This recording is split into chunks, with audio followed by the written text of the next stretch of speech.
కళ్యాణ గంధాలు కౌగిలికి తెలుసు, రసరమ్య బంధాలు రాత్రికి తెలుసు.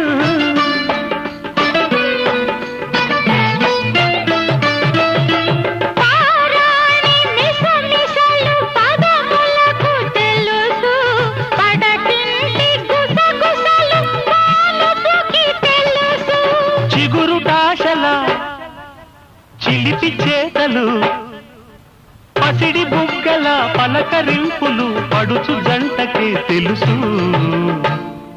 ఇది చెరగని ప్రేమకు శ్రీకారం, ఇది మమతల మేడకు ప్రాకారం. పండిన కలలకు శ్రీరస్తు, పసుపు కుంకుమకు శుభమస్తు.